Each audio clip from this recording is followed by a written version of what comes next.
Picture this: you're watching someone at the peak of human physical conditioning, someone who has conquered every challenge the world's most elite military training could throw at them. Now imagine that same person facing their greatest battle not on a foreign battlefield, but in a sterile hospital room, staring at a ceiling while doctors deliver news that would shatter most people's dreams forever. What happens when the very thing that defines you, your physical strength, your ability to push beyond human limits, is suddenly taken away in a single, devastating moment? What happens when the hands that once rappelled down cliffs and fired precision shots become just one hand, forever? This isn't just another story about overcoming obstacles. This is about a woman who redefined what impossible means, who took the word disability and turned it into different ability, and who proved that sometimes losing everything is just the beginning of finding out who you really are. The crushing weight of that industrial machine didn't just take her arm that day, it revealed a strength that no physical training could have ever built. It uncovered a warrior spirit that refused to be defined by what was missing, but instead chose to be measured by what remained: an unbreakable will, an unstoppable heart, and a mind that simply wouldn't accept defeat. Get ready to witness what happens when human determination meets impossible odds, and discover why sometimes our greatest victories come not from what we can do with both hands, but from what we choose to do with the one we have left. Sarah Chen had always been different from other girls her age. While her classmates spent afternoons at the mall or gossiping about celebrities, she was doing push-ups in her garage, running miles through the neighborhood streets, and studying military strategy books she'd borrowed from the local library. At 17, she could do more pull-ups than most boys in her high school and had already decided that her future lay somewhere between the ocean waves and the battlefield. Growing up in a small coastal town in California, Sarah was the daughter of a hard-working mechanic father and a nurse mother. Her parents had immigrated from Taiwan when she was just 2 years old, bringing with them the kind of work ethic that built dreams from nothing but determination and sweat. Her father, David, ran a small auto repair shop where the smell of motor oil and the sound of clanking tools became the soundtrack of Sarah's childhood. Her mother, Lynn, worked double shifts at the local hospital, always coming home with stories about helping people in their darkest moments. The Chen family didn't have much money, but they had something more valuable than financial security. They had an unshakable belief that in America, with enough hard work, anything was possible. This belief was woven into every conversation at their dinner table, embedded in every late-night study session, and reinforced every time Sarah's parents chose to work an extra shift to pay for her books or sports equipment. Sarah's fascination with the military began when she was 12 years old. Her class had taken a field trip to a local naval base where she watched Navy SEALs demonstrate their training exercises. While other students were impressed by the explosions and fancy equipment, Sarah was mesmerized by something else entirely: the mental toughness she could see in the eyes of these warriors. They moved with a kind of precision and confidence that spoke of countless hours of preparation, of pushing through pain when everything in their bodies told them to quit. That night, she went home and announced to her parents that she was going to become a Navy SEAL. Her father nearly choked on his dinner, not because he didn't believe in his daughter's capabilities, but because he had never heard of a woman even attempting such a thing. Her mother, ever the practical one, began asking questions about the requirements, the training, and the physical demands. Sarah had already researched everything. The path to becoming a Navy SEAL was legendary for its difficulty. The training was designed to push human beings to their absolute breaking point and, then, demand they find a way to keep going. The physical requirements alone eliminated most candidates before they even began.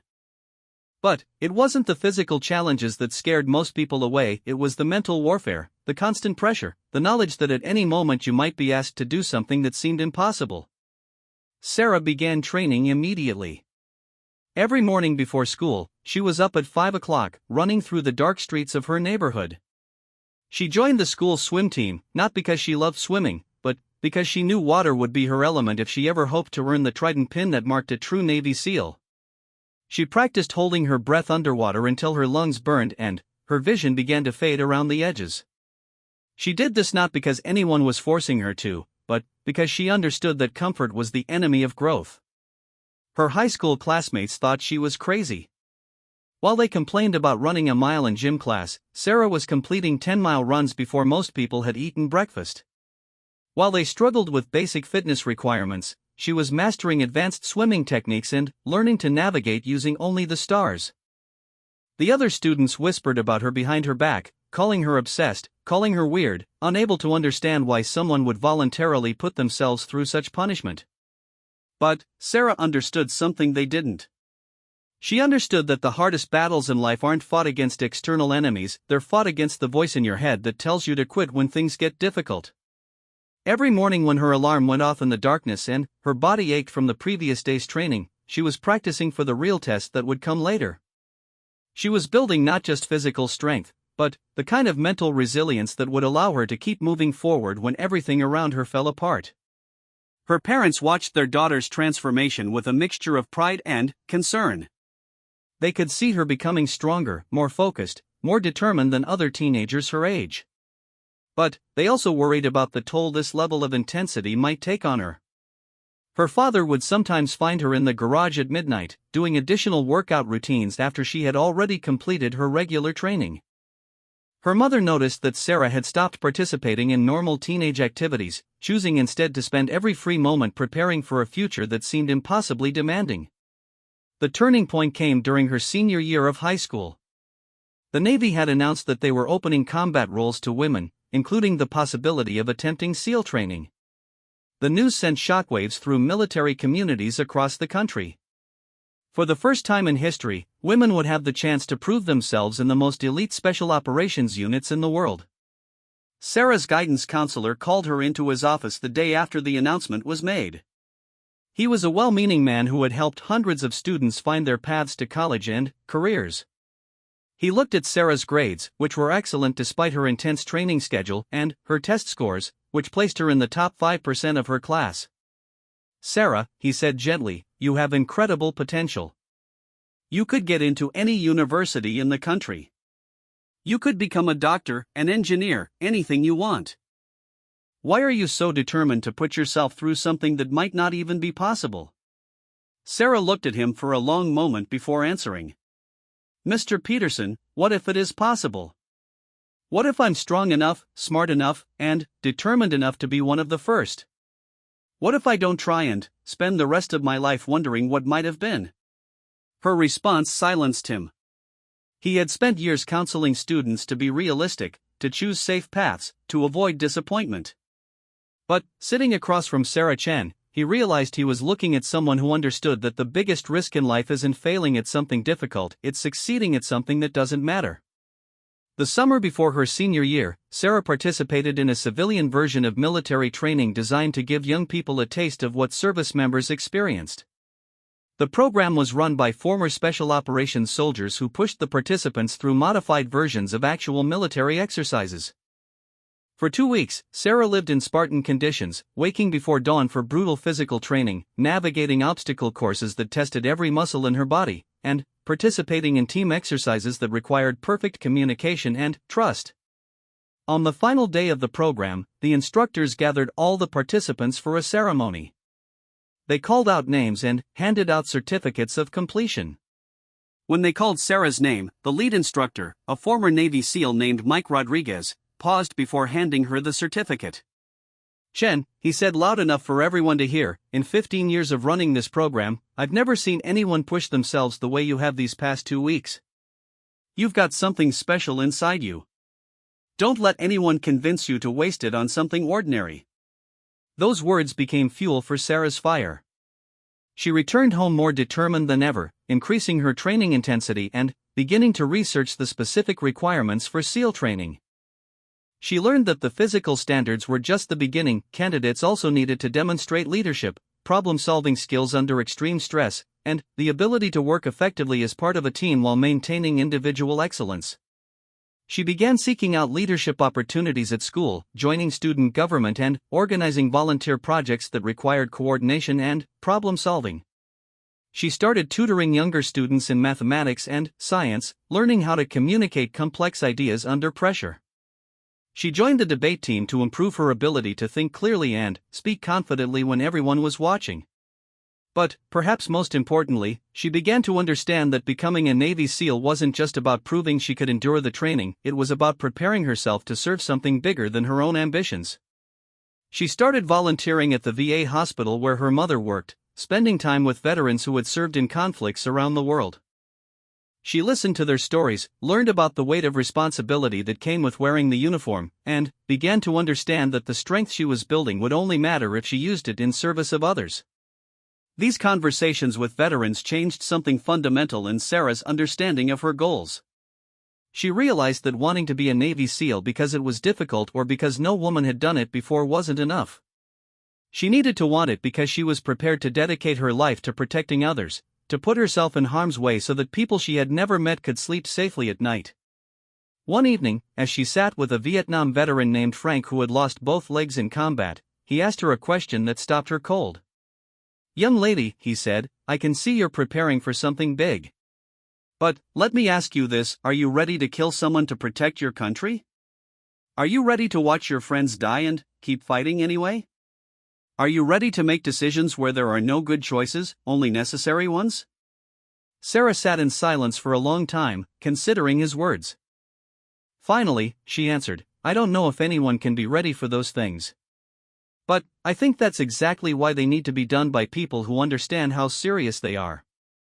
Frank nodded slowly, a small smile crossing his weathered face. "That's the right answer, kid. That's exactly the right answer."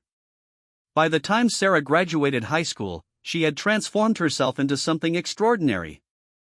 Her body was a perfectly tuned machine, capable of performing at levels that would have seemed impossible just a few years earlier. Her mind was sharp and focused, trained to remain calm under pressure and to find solutions when others saw only problems. But, most importantly, her character had been forged into something unbreakable, a deep commitment to service, to excellence, and to never giving up on herself or others. The night before she left for basic training, her parents threw a small party with family and close friends. Her father made a speech that brought tears to everyone's eyes, talking about the little girl who used to help him fix cars and had grown into a woman ready to serve her country. Her mother presented her with a small jade pendant that had belonged to Sarah's grandmother, a woman who had survived war, poverty, and countless challenges while never losing her dignity or her hope. "Your grandmother always said that true strength isn't about never falling down," her mother told her. "It's about getting back up every single time, no matter how hard the ground hits you." Sarah wore that pendant through basic training, through the grueling months of preparation that would determine whether she even qualified to attempt SEAL training. She wore it through countless hours of physical torture, mental challenges, and moments when quitting would have been the easiest thing in the world. She had no way of knowing that in just a few years, those words about getting back up would be tested in ways she couldn't possibly imagine. She had no way of knowing that her greatest battle wouldn't be fought against enemy forces or harsh weather or impossible odds, it would be fought against the devastating moment when everything she had trained for, everything she had built herself into, would be crushed in an instant, leaving her to discover what kind of person she really was when stripped of everything she thought defined her. Basic training was everything Sarah had imagined and, worse than anything she could have prepared for. The Navy had designed the program to break down civilian thinking and rebuild it into something that could function in the most extreme circumstances possible. From the moment she stepped off the bus at the training facility, every aspect of her life was controlled, monitored, and pushed to its limits. The physical demands were relentless. 5 a.m. wake-up calls led to hours of conditioning that left even the strongest recruits questioning their life choices. Push-ups until muscles screamed in protest, runs that seemed to stretch beyond the horizon, obstacle courses that required perfect coordination between exhausted body and determined mind. Sarah thrived in this environment in ways that surprised even her instructors. What set her apart wasn't just her physical capabilities, though those were impressive.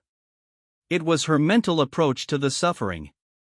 While other recruits complained, made excuses, or looked for ways to avoid the most difficult exercises, Sarah seemed to welcome the pain as an old friend.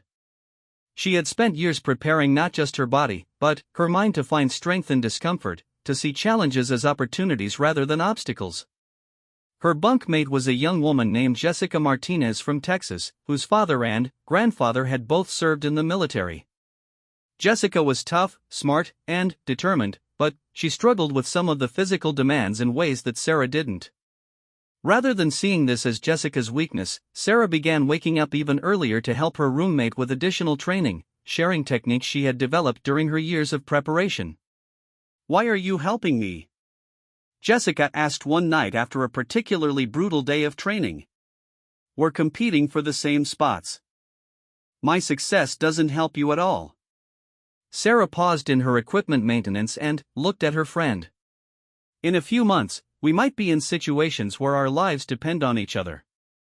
I'd rather serve with someone I helped become strong than someone I allowed to fail when I could have made a difference. This attitude caught the attention of their drill instructors. Military training isn't just about creating individual warriors, it's about building people who can function as part of a unit where everyone's survival depends on everyone else's performance.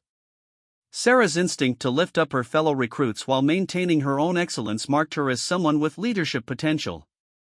The mental aspects of training were where Sarah truly excelled. The instructors would create scenarios designed to test decision-making under extreme stress. Recruits were forced to solve complex problems while exhausted, hungry, and under enormous time pressure. They were given conflicting information and asked to make command decisions that could, in real situations, mean the difference between life and death. During one exercise, Sarah's group was tasked with rescuing simulated hostages from a building while under simulated enemy fire. The scenario was designed to be impossible. There were too many variables, too little time, and too few resources to accomplish the mission as originally planned. Most groups either failed completely or succeeded only partially, losing simulated team members or hostages in the process. Sarah's approach was different. Instead of trying to force the original plan to work, she quickly assessed the real priorities of the mission and adapted accordingly. She identified which hostages were in the most immediate danger and focused resources on saving them first, rather than trying to save everyone at once. She used the limitations of the scenario to her advantage, creating diversions that allowed her team to move more safely. When the exercise ended, the instructor reviewing her performance noted something unusual. "Chen," he said, "most recruits either follow orders exactly as given or panic and improvise randomly. You did something else entirely. You understood the intent behind the orders and found a better way to accomplish the real objective. That's not something we can teach. You either have that kind of thinking or you don't." As basic training progressed, Sarah began to stand out not just for her individual performance, but for her effect on the entire unit. Recruits who had been struggling began improving faster when paired with her for exercises. The overall performance metrics for her entire platoon showed improvements that correlated with Sarah taking on informal leadership roles. This didn't go unnoticed by the command structure. Sarah was called into her commanding officer's office midway through training for a conversation that would change the trajectory of her military career. Lieutenant Colonel Patricia Williams was a 20-year veteran who had served in multiple combat zones and had been one of the first women to hold certain command positions when they opened to female officers. She was known for being direct, demanding, and absolutely fair in her assessments of personnel. "Recruit Chen," she began, "your instructors tell me you're performing at levels we rarely see. Your physical scores are in the top 2% of all recruits we've trained, your tactical thinking is exceptional, and your leadership impact on other recruits has been remarkable. I want to discuss your goals for after basic training." Sarah sat at rigid attention, uncertain where this conversation was leading. "Ma'am, my goal is to qualify for and complete Navy SEAL training."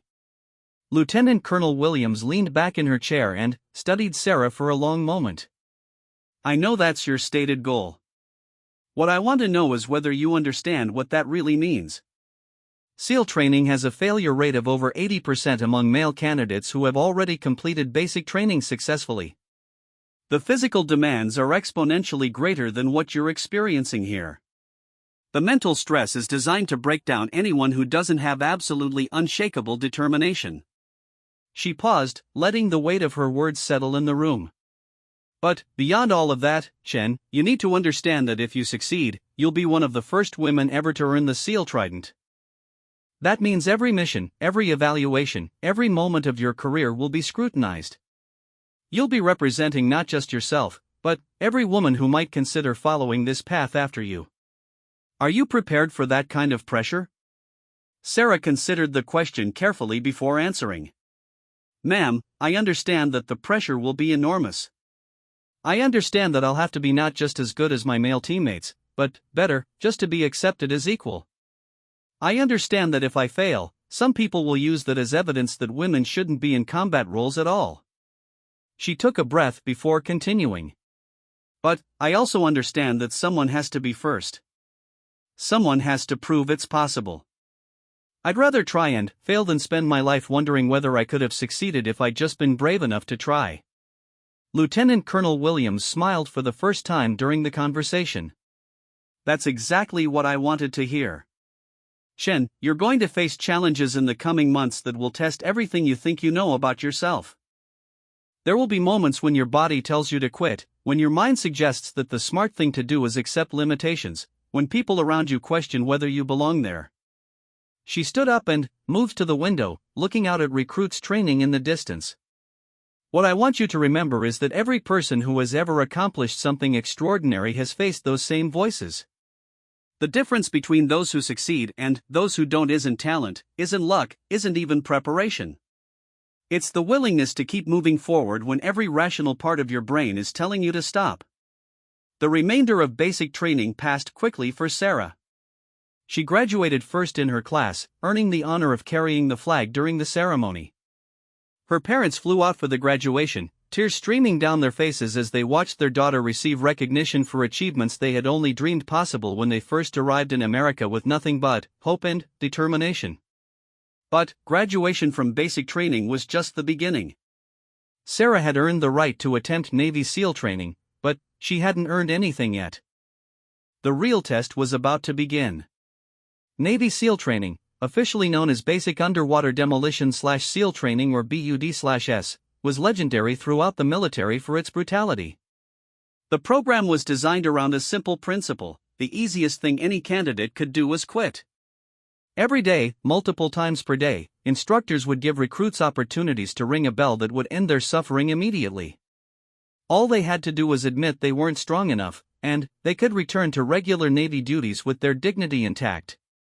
The psychological warfare began before the physical training even started. Candidates were told statistics about failure rates, shown videos of previous classes washing out, and constantly reminded that most of them would not be there at the end of the program. The message was clear: if you're looking for a reason to quit, we'll give you dozens of them. Sarah's class began with 43 candidates, including herself and 2 other women who had earned the right to attempt the training. The other female candidates were both exceptional: Lieutenant Maria Santos, who had been a competitive swimmer in college and had already served 2 tours as a Navy intelligence officer, and Petty Officer Amanda Clark, who had grown up on a ranch and possessed the kind of practical toughness that came from years of hard physical work. The 3 women knew they would be watched more closely than their male counterparts. They knew that their failures would be magnified and their successes would be questioned. Rather than letting this pressure divide them, they decided to support each other while competing at the highest possible level. The first phase of training focused on physical conditioning and water competency. Candidates spent hours in the ocean in conditions that would terrify experienced swimmers. They learned to remain calm underwater while their lungs burned for oxygen, to navigate in complete darkness using only touch and instinct, to work as teams when exhaustion made individual thinking nearly impossible. Sarah's years of preparation served her well during this phase. While other candidates struggled with the swimming requirements, she moved through the water with efficiency that caught the attention of instructors. Her breath-holding abilities, developed through years of practice, allowed her to complete underwater exercises that eliminated several of her classmates. But it wasn't the individual skills that made the biggest impression on her instructors, it was her performance during team exercises. When candidates were divided into boat crews and required to carry heavy rubber boats over their heads for miles, Sarah didn't just carry her share of the weight. She positioned herself to help support teammates who were struggling, using techniques she had learned from studying physics and leverage to make the load feel lighter for the entire crew. During one particular exercise that would become legendary among her class, the boat crews were required to carry their boats across a series of increasingly difficult obstacles while being constantly harassed by instructors with fire hoses, loud noises, and artificial time pressure.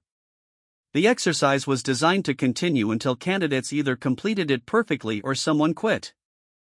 Sarah's boat crew had been struggling for over 2 hours.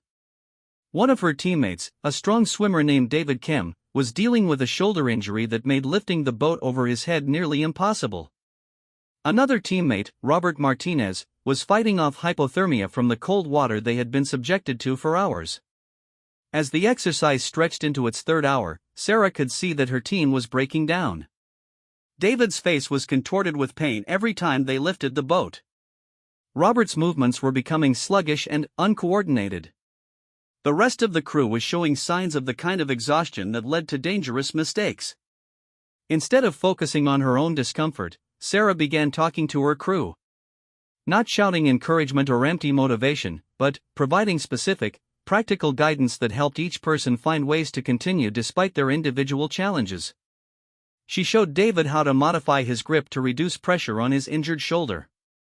She made sure Robert stayed in the center of the formation where he would be protected from the worst of the cold wind. She redistributed tasks so that each person was working within their current capabilities while the team continued to function effectively. What impressed the instructors wasn't just that Sarah's crew completed the exercise successfully, it was the way they did it. Instead of barely surviving until the end, they finished strongly, with every team member still contributing effectively. The crew had actually gotten stronger over the course of the exercise rather than weaker.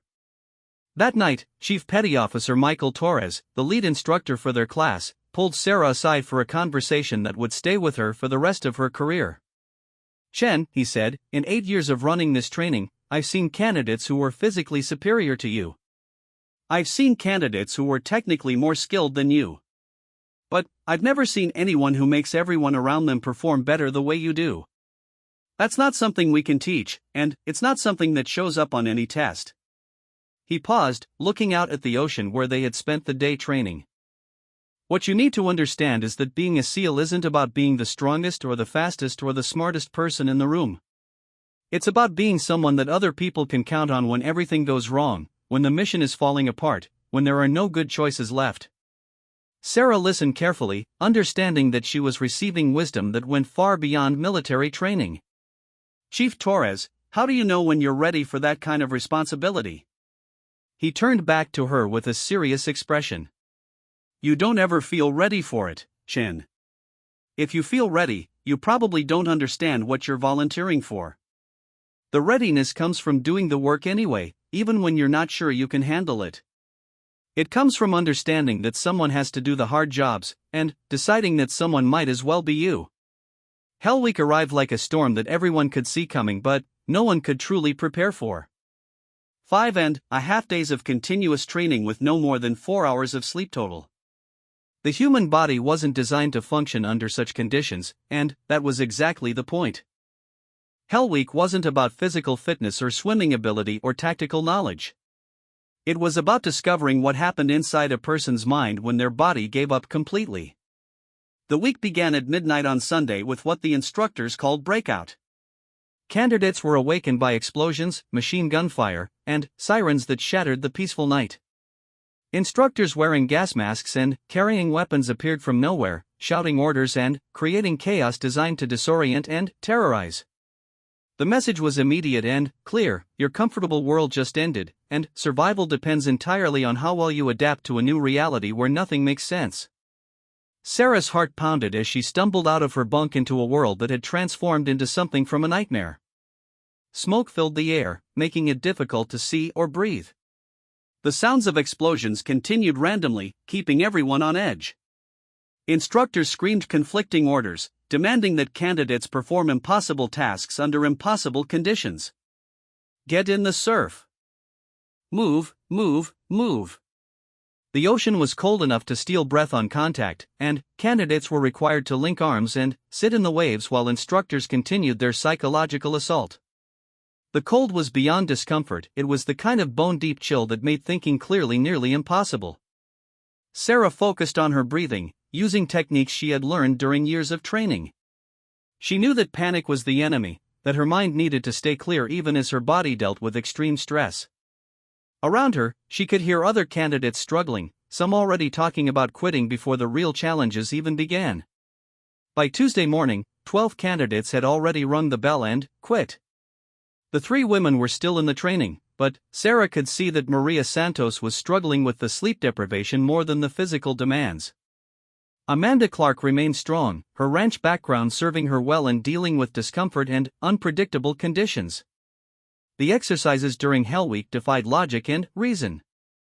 Candidates were required to carry boats over their heads for miles, then immediately perform complex swimming exercises in rough ocean conditions. They crawled through mud under barbed wire while instructors threw cold water on them and played sounds of gunfire and explosions. They performed intricate rope climbing exercises while sleep-deprived and hypothermic. But the real torture wasn't any single exercise, it was the accumulated effect of never being allowed to recover. Just when candidates thought they might get a few minutes of rest, instructors would appear with a new challenge. Just when their bodies began to warm up, they would be ordered back into the cold ocean. Just when they started to feel confident about completing a task, the rules would change.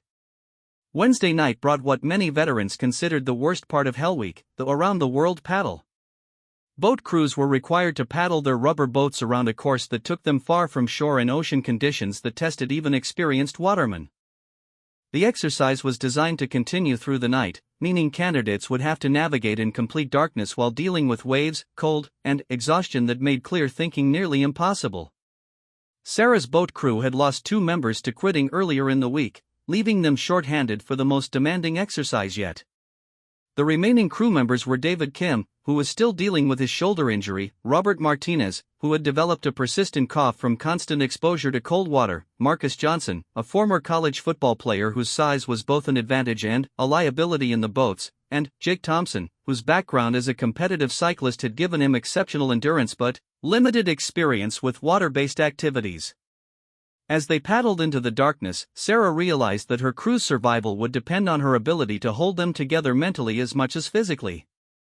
The ocean seemed endless, the shore invisible in the darkness. Waves crashed over their boat continuously, soaking them in water that felt like liquid ice. The prescribed course would take them hours to complete, assuming they didn't get lost or swamped. "Listen up," Sarah called to her crew, having to shout over the sound of wind and waves. "We're going to make it through this by taking care of each other. David, you set the stroke rate, don't worry about power, just keep us coordinated. Marcus, you're our power on the back right. Robert, save your energy for the difficult passages. Jake, you navigate, you've got the best eyes in the dark." What followed was the longest night of any of their lives. Waves that seemed mountainous in the darkness crashed over their boat repeatedly, forcing them to bail out water while continuing to paddle. The cold was so intense that several crew members lost feeling in their hands, making it difficult to maintain their grip on the paddles. During the worst part of the journey, when they were furthest from shore and dealing with the largest waves, Jake's navigation skills became crucial. In the darkness and confusion, it would have been easy to become disoriented and paddle in circles or head toward dangerous areas where waves crashed against rocks. "I can't feel my hands," David reported during hour 4 of the paddle. His voice was slurred with exhaustion and cold, and Sarah could see that he was reaching the point where his body might simply shut down. "Stay with us, David," Sarah responded. "Remember why we're here. Remember what we're training for. This isn't about tonight, this is about being ready when someone's life depends on us getting the job done no matter what." Her words weren't empty motivation. They were a reminder of purpose that went beyond personal achievement. Every person in that boat had volunteered for training that might prepare them to save lives, to complete missions that could prevent larger tragedies, to be available when their country needed capabilities that only the most elite forces could provide. By Thursday morning, only 19 candidates remained from the original 43. Hell Week was designed to eliminate the maximum number of candidates in the minimum amount of time, and it was working exactly as intended. The 3 women were all still in training, but Sarah could see that the toll was enormous for everyone. Maria Santos had developed what appeared to be the beginning stages of pneumonia from prolonged exposure to cold water. Her breathing was labored, and she was running a fever that made her speech confused at times. Amanda Clark remained physically strong, but Sarah noticed that she was becoming increasingly isolated, pulling away from interactions with other candidates in ways that suggested emotional stress. The instructors seemed particularly focused on testing the women's resolve. They were given additional scrutiny, additional criticism, and challenges that seemed designed specifically to break their spirits. Rather than complaining about this unfair treatment, Sarah, Maria, and Amanda had agreed to support each other by exceeding every standard, anticipating every criticism, and demonstrating performance that made it impossible for anyone to question their capabilities. Friday brought the final push of Hell Week. Candidates who had survived to this point were operating on willpower alone, their bodies had given up days earlier. The exercises seemed designed to test mental function when physical resources were completely depleted.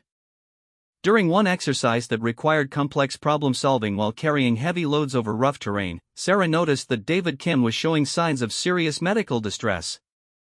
His face was gray, his breathing was irregular, and his movements had become uncoordinated in ways that suggested more than simple exhaustion. Military training was designed to be challenging, but it was never intended to cause permanent injury or death. Candidates were supposed to push themselves to their limits, but instructors were trained to recognize when someone was approaching dangerous medical conditions that required immediate attention. Sarah faced a decision that would test everything she believed about leadership and responsibility. She could report her concerns about David's condition to the instructors, which would likely result in his immediate removal from training and the end of his dream of becoming a SEAL. Or she could continue to monitor him herself and hope that he could make it through the final hours of Hell Week. The decision was made more complicated by the knowledge that David would never forgive her for taking away his choice. He had worked as hard as anyone to reach this point, had sacrificed as much as anyone to earn the opportunity to prove himself. Taking that choice away from him could save his life, but it would also destroy something inside him that might never recover. Sarah chose a third option. She positioned herself close enough to David to intervene immediately if his condition deteriorated further, but she also began talking to him in a way that helped him assess his own situation honestly. "David," she said during a brief break in the exercise, "I need you to look at me and tell me honestly, how are you feeling right now? Not how you want to feel, not how you think you should feel, but how you actually feel." David looked at her with eyes that struggled to focus. For a moment, she thought he might collapse. But then, something seemed to clear in his expression, and he responded with honesty that surprised her. "I feel like I'm dying," he said simply. "But I also feel like if I quit now, I'll regret it for the rest of my life. I don't know which one of those feelings I should trust." Sarah nodded, understanding exactly what he meant. "David, here's what I think. I think you're stronger than you know, but I also think you're closer to real medical danger than you realize. If you want to continue, I'll help you through the next few hours. But if your body starts shutting down, I'm going to get help whether you want me to or not." He considered her words carefully before responding. "That's fair. Let's see how far we can go." They made it through Hell Week together. All 5 members of Sarah's original boat crew completed the training, though David required medical attention immediately afterward for symptoms of severe dehydration and exhaustion. He recovered completely within a few days, but the experience had bonded the crew in ways that would last for the rest of their lives. Saturday morning brought the end of Hell Week and the beginning of a new phase of training. Of the original 43 candidates, 14 remained. Maria Santos had been medically withdrawn on Friday morning due to pneumonia, but Amanda Clark and Sarah had both completed the full week successfully. The graduation ceremony for Hell Week was simple but profound. Chief Petty Officer Torres addressed the surviving candidates with words that captured the significance of what they had accomplished. "Ladies and gentlemen," he began, "Hell Week is not designed to teach you new skills. It's designed to show you what you're capable of when you think you have nothing left. Every person standing here today has discovered something about themselves that they probably didn't know before this week began." He paused, looking at each candidate individually. "What you've learned is that your limitations are mostly in your head. Your body is capable of far more than you realized. Your mind is stronger than you understood. Your spirit is more resilient than you imagined." Sarah felt the truth of his words in every exhausted muscle, every sleep-deprived thought, every moment during the past week when she had been certain she couldn't continue but had found a way to take one more step, complete one more task, help one more teammate. But Hell Week was just the beginning of her real training. The surviving candidates now faced months of specialized instruction in combat tactics, weapons handling, demolitions, medical training, and advanced swimming techniques. They would learn to parachute from aircraft, to navigate in hostile territory, to communicate in ways that couldn't be detected by enemies. More importantly, they would continue to be tested in ways designed to reveal character under pressure. They would face simulated combat situations where their decisions could mean the difference between mission success and mission failure, between teammates going home alive or not going home at all. Sarah threw herself into this next phase of training with the same intensity she had brought to everything else in her life. She mastered weapons systems with precision that impressed her instructors. She excelled in tactical exercises that required quick thinking and flawless execution. She demonstrated medical skills that could save lives in remote locations where traditional help wasn't available. But, perhaps most importantly, she continued to demonstrate the leadership qualities that had emerged during Hell Week. Other candidates sought her input during complex exercises. Instructors began giving her additional responsibilities that tested her ability to make command decisions under pressure. 6 months after Hell Week, Sarah Chen stood with 13 other candidates for their final evaluation. They had started as 43 people with dreams of becoming Navy SEALs. Now they were 14 individuals who had proven they possessed the physical capabilities, mental toughness, and character necessary to earn the most exclusive military qualification in the world. The final exercise was a comprehensive test that combined everything they had learned: a simulated rescue mission in hostile territory that required parachuting, underwater approach, combat operations, medical treatment of casualties, and extraction under enemy fire. The exercise was designed to be as realistic as possible without actually putting candidates in mortal danger. Sarah's performance during the final exercise exceeded even her own expectations. She demonstrated tactical thinking that impressed veteran instructors, weapons handling that was both precise and efficient, and leadership under pressure that kept her entire team focused and effective throughout the complex operation. When the exercise ended, Chief Torres called her aside for a conversation that would mark the end of one chapter of her life and the beginning of another. "Chen," he said, "in my career, I've trained hundreds of candidates for special operations. I've seen natural athletes, tactical geniuses, and people with extraordinary mental toughness. But I've rarely seen someone who combines all of those qualities with the kind of leadership presence you've demonstrated." He handed her a folder containing her final evaluation scores and her assignment orders.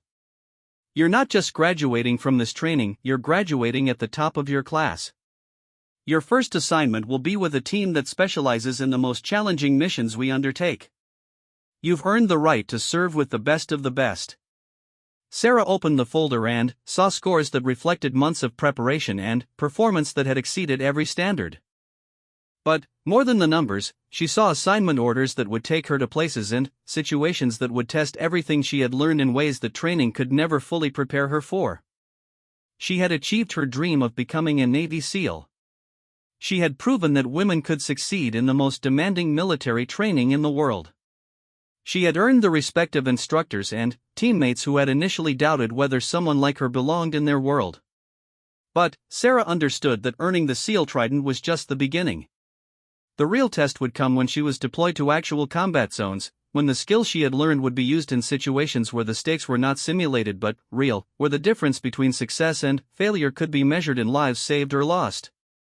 She had no way of knowing that her greatest challenge would come not on a battlefield in a foreign country, but in an industrial accident that would test her spirit in ways that no military training could have prepared her for. She had no way of knowing that everything she had built herself into was about to be challenged by a moment that would force her to discover who she really was beneath all the skills, all the achievements, all the external measures of success. Sarah's first deployment took her to Afghanistan, where her SEAL team was tasked with high-value target operations in some of the most dangerous regions of the country.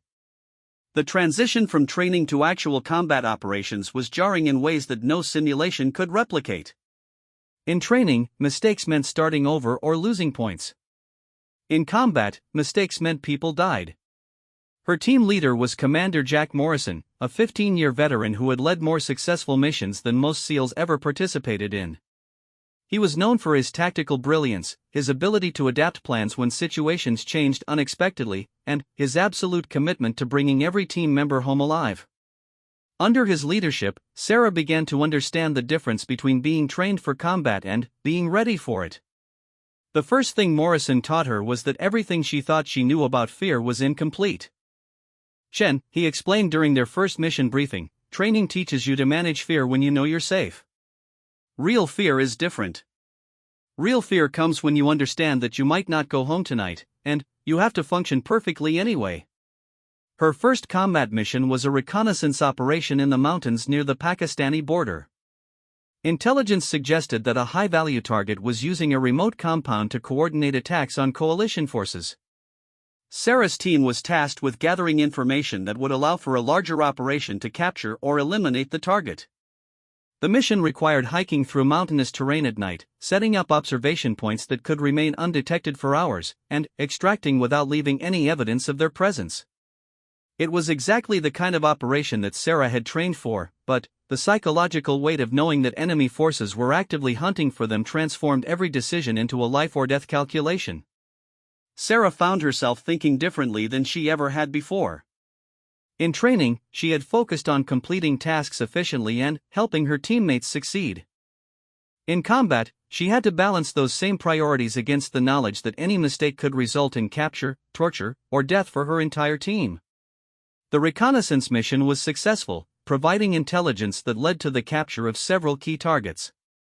But, for Sarah, the real education came from watching Commander Morrison make decisions under pressure that had no clear right answers.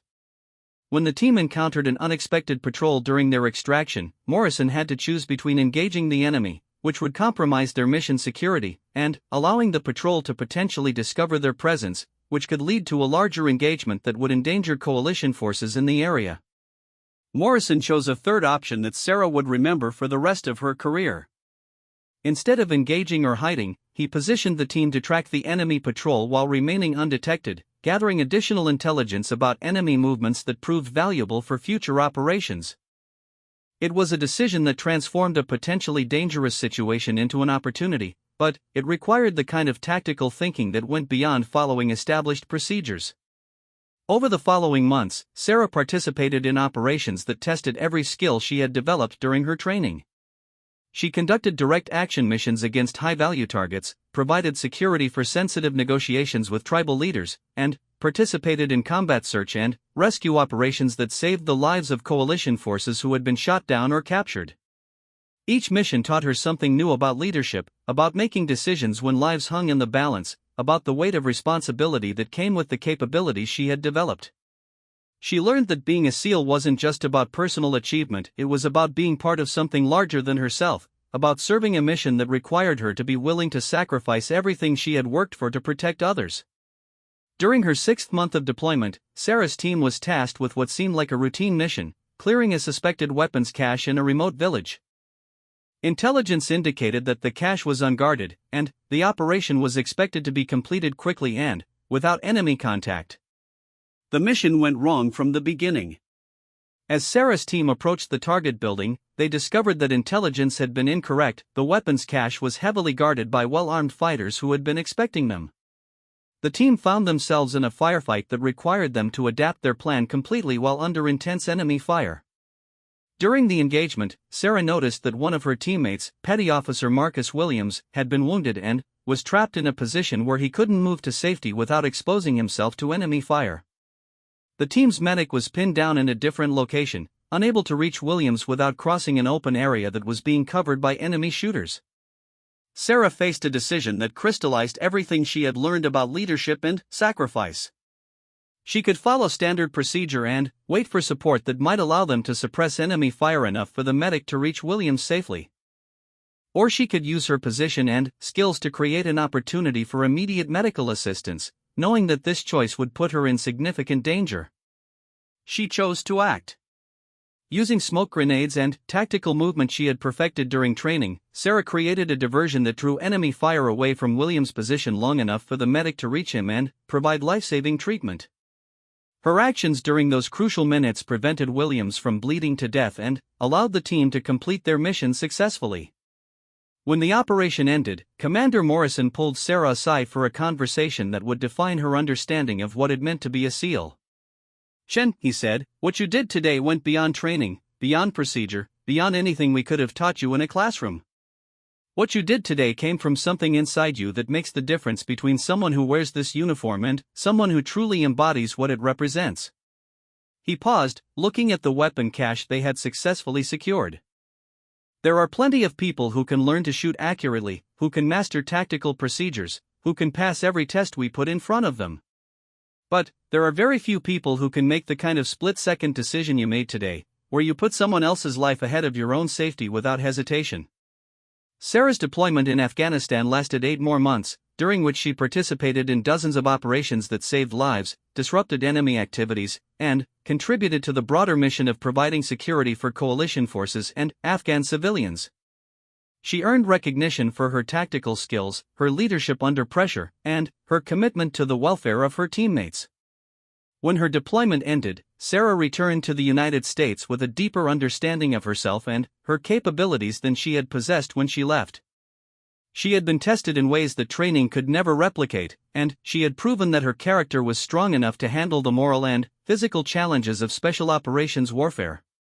Her next assignment was to a training facility where she would help prepare the next generation of SEAL candidates. This role represented both an honor and a responsibility. She would be passing on not just technical skills, but the kind of character and decision-making ability that made the difference between average soldiers and extraordinary warriors. Sarah threw herself into her new role with the same intensity she brought to everything else. She worked with candidates during the most challenging phases of their training, helping them understand that physical capabilities were just the foundation for something much more important, the mental and moral strength necessary to make life-or-death decisions for others. One of her most rewarding experiences as an instructor came while working with a young candidate named Brian Roberts, who struggled with the swimming requirements that Sarah had mastered years earlier. Roberts was intelligent, determined, and physically capable, but he had grown up in a landlocked state and had never developed comfort in the water that seemed natural to other candidates. Rather than allowing Roberts to fail and wash out of training, Sarah worked with him during off-duty hours, teaching him techniques for breath control, underwater navigation, and managing panic responses that could prove fatal during water-based operations. Her patient instruction and encouragement helped Roberts not only pass the swimming requirements but excel in them. "Ma'am," Roberts said to her after successfully completing a particularly challenging underwater exercise, "I don't know how to thank you for not giving up on me when I was ready to give up on myself." Sarah looked at the young man who had transformed from someone afraid of deep water into someone capable of operating in the most challenging aquatic environments. "Roberts, the best way you can thank me is by remembering this feeling when you're in a position to help someone else who's struggling. Leadership isn't about being the strongest person in the room, it's about helping other people discover strength they didn't know they had." Her work as an instructor was interrupted after 18 months by orders for a second deployment, this time to Syria, where her team would be involved in operations against ISIS forces that were threatening both military personnel and civilian populations. The nature of these operations would be different from her previous deployment, more complex, more dangerous, and requiring even greater precision in execution. Before leaving for Syria, Sarah received an unexpected visit from her parents. They had followed her career with a mixture of pride and worry, understanding that their daughter was serving in ways that put her in constant danger, but also recognizing that she was living the dream she had held since childhood. Her father, David, had aged visibly during her time in service. The worry of having a daughter in combat operations had taken a toll on him that he tried to hide but couldn't completely conceal. Her mother, Lynn, had continued working at the hospital but had become involved in support groups for military families, finding ways to channel her worry into helping others facing similar challenges. "Sarah," her mother said during their visit, "your father and I are so proud of what you've accomplished, of the person you become, of the service you're providing to your country. But we're also scared every single day that something might happen to you." Sarah understood her parents' concerns, but she also knew that she couldn't allow their fears to influence her commitment to her mission. "Mom, Dad, I can't promise you that I'll never be in danger. What I can promise you is that I'll never take unnecessary risks, that I'll use everything I've learned to complete my missions and come home safely, and that the work I'm doing matters in ways that make the risks worthwhile." Her father nodded slowly. "We know you're doing important work, Sarah. We just want you to remember that no matter what happens, you'll always be our little girl who used to help me fix cars in the garage. Don't let the uniform or the achievements or the recognition make you forget who you are underneath all of that." His words touched something deep in Sarah's understanding of herself. She had worked so hard to become a Navy SEAL, had focused so intensely on developing her capabilities and proving her worth, that she sometimes forgot the simpler truth her father was reminding her of: her value as a person wasn't dependent on her achievements or her performance. She was loved for who she was, not what she could do. The deployment to Syria was unlike anything Sarah had experienced previously. The enemy forces were better organized, better equipped, and more ruthless than anything her team had encountered in Afghanistan. The operations required precision that left no room for error, and the stakes were higher because failure could result not just in military casualties, but in civilian atrocities that would affect thousands of innocent people. During one particularly challenging mission, Sarah's team was tasked with rescuing hostages from an ISIS stronghold in a heavily fortified urban area. The hostages were aid workers who had been captured while providing medical assistance to civilian populations. Intelligence indicated that they would be executed within hours if rescue operations were not successful.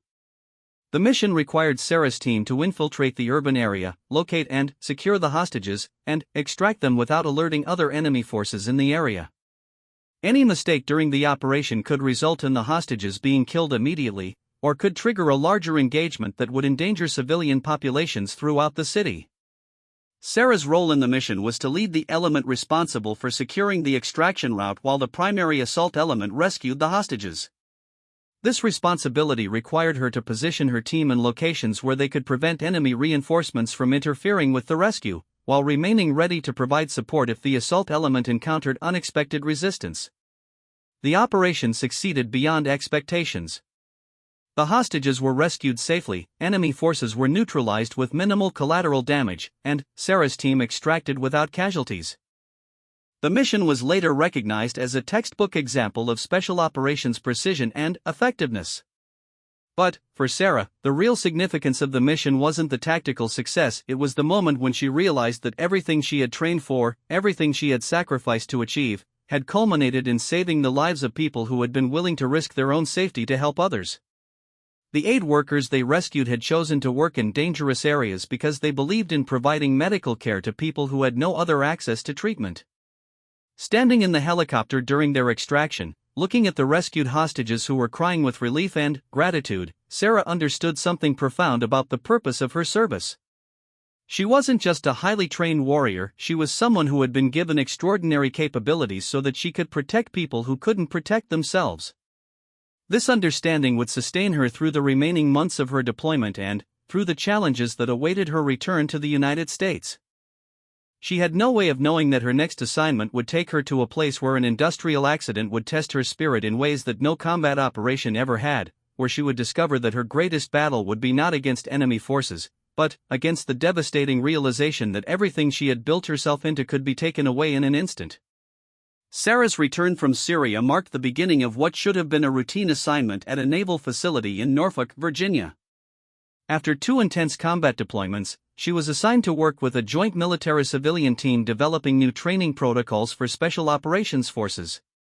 The work was important but far less dangerous than what she had been doing overseas, giving her an opportunity to decompress from combat operations while contributing her experience to improving future training programs. The assignment also gave her time to reconnect with her parents and to process some of the experiences she had accumulated during her years of service.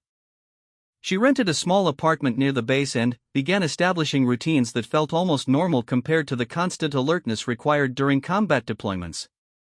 But Sarah struggled with the transition more than she had expected. After years of operating in environments where every decision could have life or death consequences, the relative mundane nature of her current assignment left her feeling restless and disconnected from her sense of purpose. She found herself missing the intensity of combat operations, the clear mission focus, and the deep bonds with teammates who shared the same risks and responsibilities. To fill this void, Sarah began volunteering with a local veterans organization that helped former service members transition to civilian careers. Many of the veterans she worked with had physical injuries from their service, but she discovered that the most challenging issues they faced were often psychological: the difficulty of finding meaning in civilian work after serving in roles that felt critically important, the challenge of forming relationships with people who couldn't understand their experiences. Through this volunteer work, Sarah met a Marine veteran named Tommy Rodriguez who had lost his right leg to an improvised explosive device while serving in Iraq. Tommy had been struggling for 2 years to find employment that felt meaningful, partly because of his physical limitations but mostly because civilian employers couldn't understand the value of military experience that didn't translate directly to business skills. Working with Tommy helped Sarah understand something important about her own transition challenges. The difficulty wasn't just about missing the excitement or intensity of combat operations, it was about finding ways to use the capability she had developed in service of missions that felt as important as protecting people's lives. Sarah began working with Tommy to develop a program that would help veterans translate their military experience into civilian career opportunities.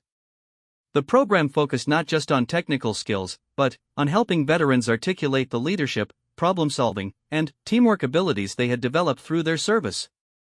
The work was rewarding, but it also made Sarah realize that her long-term career goals were still unclear.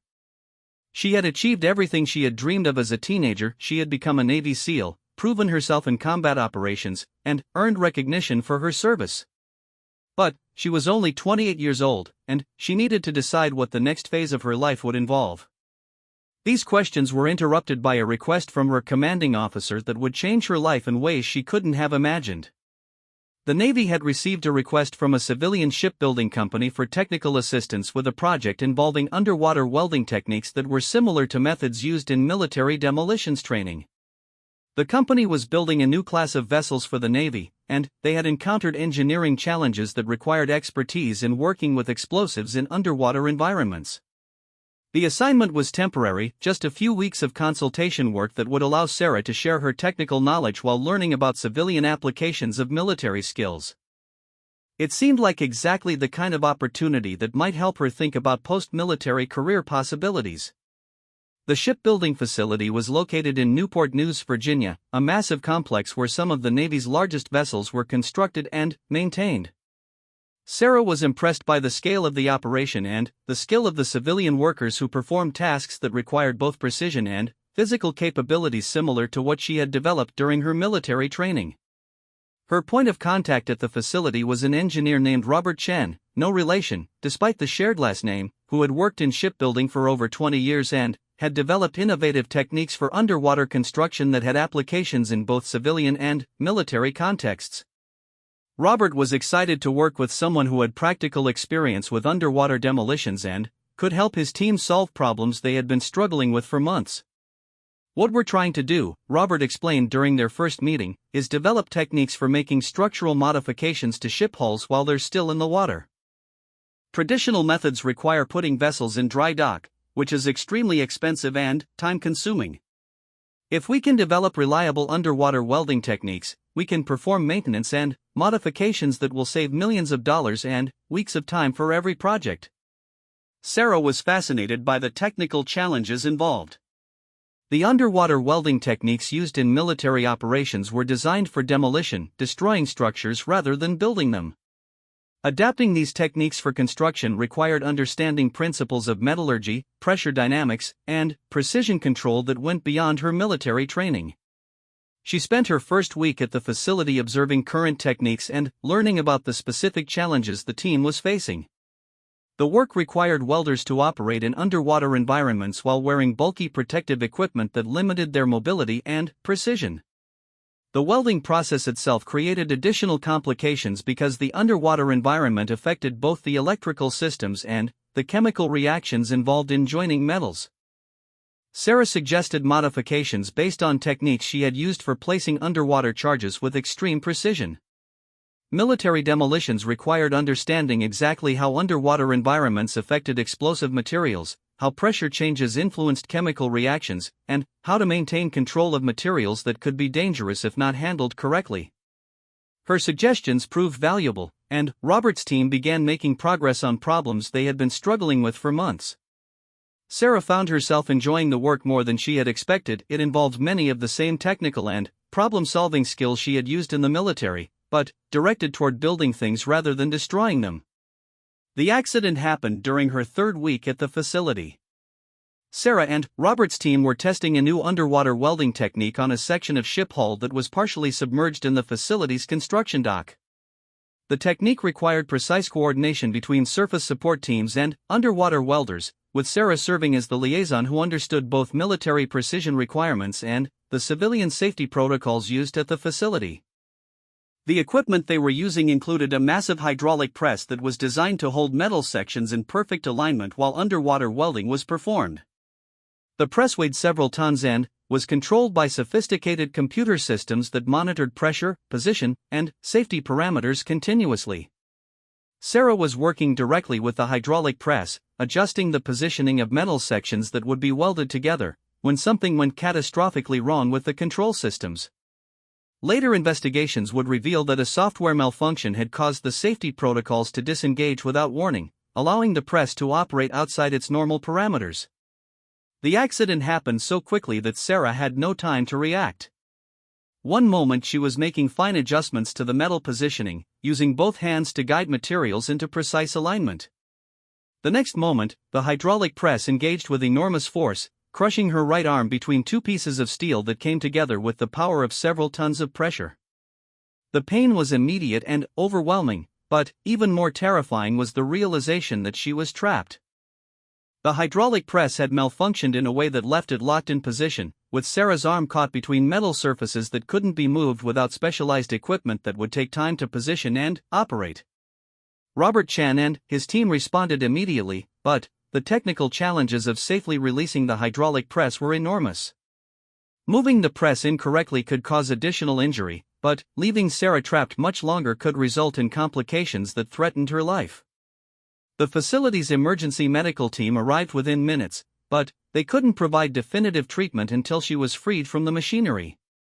During the 45 minutes it took to safely extract her from the hydraulic press, Sarah experienced a kind of mental clarity that was both terrifying and profound. She understood immediately that her right arm was so severely damaged that it would probably have to be amputated. She understood that her career as a Navy SEAL was almost certainly over.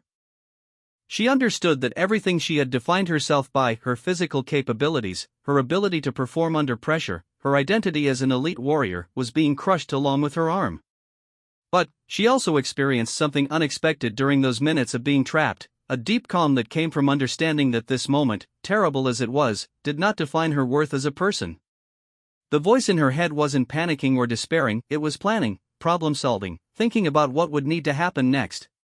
When the emergency medical team finally freed her and loaded her into an ambulance, Sarah was conscious and thinking clearly despite the massive trauma her body had experienced. She asked the paramedics specific questions about her condition, about the hospital they were taking her to, about the medical procedures that would be required. "Ma'am," one of the paramedics said, "you need to try to stay calm and save your energy. We're going to take good care of you." Sarah looked at him with a clarity that surprised even herself. "I am calm," she said. "I'm a Navy SEAL. I've been preparing for worst-case scenarios my entire career. This is just a different kind of mission." The surgery to amputate her right arm below the elbow lasted 6 hours. The damage from the hydraulic press had been so severe that saving the limb was impossible, but the surgical team worked to preserve as much function as possible and to position the amputation in a way that would allow for the best possible prosthetic outcomes. When Sarah woke up from surgery, her parents were sitting beside her hospital bed. Her mother was holding her left hand, and her father was reading a book he had probably read dozens of times while waiting for her to regain consciousness. The moment she opened her eyes, she could see in their faces both relief that she had survived and heartbreak for what she had lost. "Hi Mom, hi Dad," she said, her voice still affected by the anesthesia but her mind already clear about what she needed to communicate. "I'm going to be okay. This isn't the end of anything, it's just the beginning of something different." Her father started to cry, something Sarah had seen him do only once before in her entire life. "Sarah, we're so sorry this happened to you. We're so sorry you have to go through this." She squeezed her mother's hand with her remaining fingers. "Dad, remember what you used to tell me when I was little and something went wrong with one of the cars you were fixing? You used to say that sometimes the best solutions come from working with what you have instead of wishing you had something different."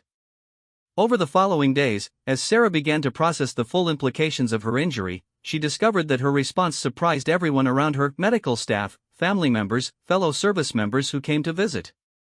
Instead of grieving for what she had lost, she seemed to be focusing immediately on understanding what remained and how she could work with it.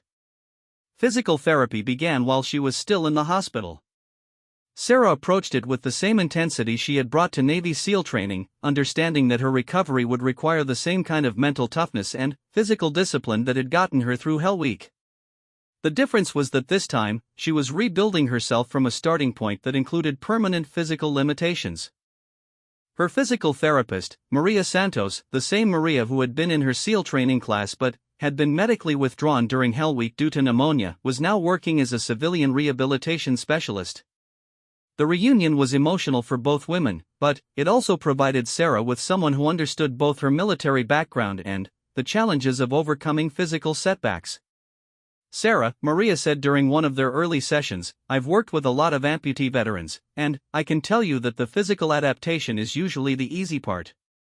The hard part is rebuilding your sense of identity when something that felt central to who you are gets taken away." Sarah considered this carefully.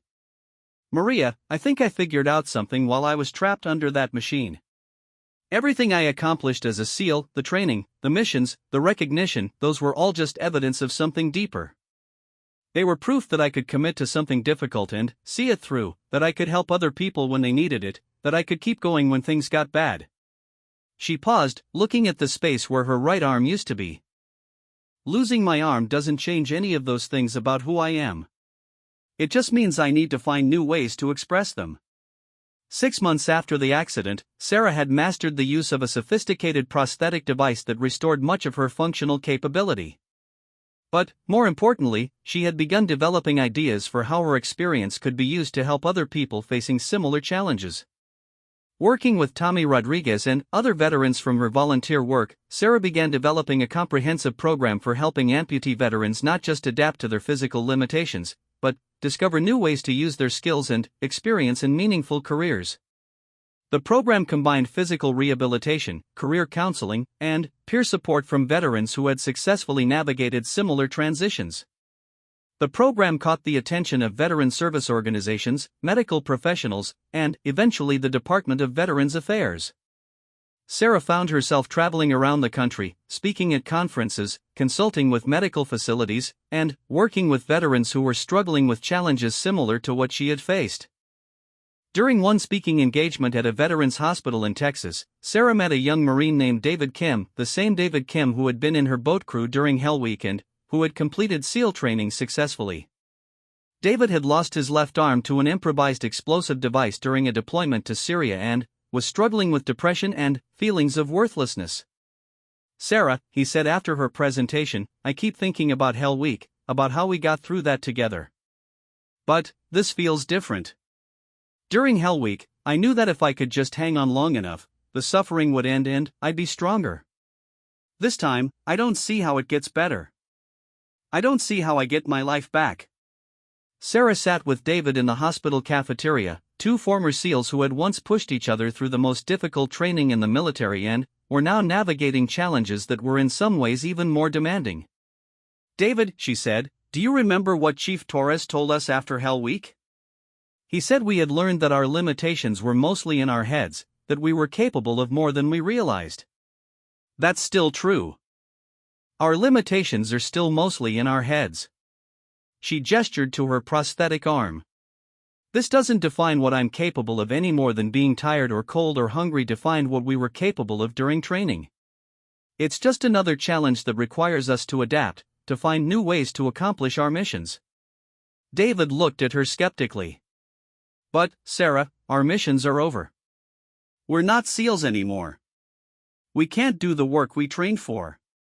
Sarah smiled, thinking about all the veterans she had worked with over the past months, all the lives that had been changed by programs she had helped develop, all the people who had found new purpose and meaning despite facing challenges that had initially seemed insurmountable. "David," she said, "our missions aren't over, they're just different now. Instead of rescuing hostages or taking out enemy targets, we're rescuing people from hopelessness and taking out the barriers that prevent them from rebuilding their lives. The skills are the same: leadership, problem solving, refusing to quit when things get difficult. We're just using them for a different kind of service."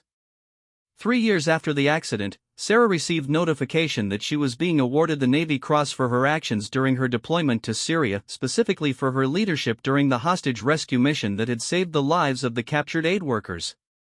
The ceremony would be held at the Pentagon, with senior Navy leadership and her family in attendance. Standing in her dress uniform, wearing her prosthetic arm, accepting recognition for service that represented everything she had worked for since she was 17 years old, Sarah understood something profound about the nature of strength and achievement. The medal represented important work she had done, but it didn't represent who she was. Who she was had been revealed not during combat operations or training exercises, but during the moments when everything she thought defined her had been stripped away and she had chosen to keep building something meaningful with what remained. After the ceremony, her parents joined her for a quiet dinner at a restaurant near the Pentagon. Her father, who had aged considerably since her accident but had also found new purpose in helping her develop programs for other veterans, raised a toast that captured everything he wanted to say about his daughter's journey. "To Sarah," he said, "who taught us that strength isn't about never falling down, it's about getting back up every single time, and then, reaching back to help other people get up too." Sarah raised her glass with her left hand, her prosthetic arm steady at her side, surrounded by her parents who had supported her through every challenge she had faced. She thought about the young woman who had decided to become a Navy SEAL, about everything she had achieved and everything she had lost, about the veterans she was now helping and the life she was building that felt more meaningful than anything she had imagined when she was 17 years old. "To getting back up," she said, "and to discovering that sometimes our greatest victories come not from what we can do with both hands, but from what we choose to do with the one we have left." The accident that had crushed her arm had not crushed her spirit. Instead, it had revealed a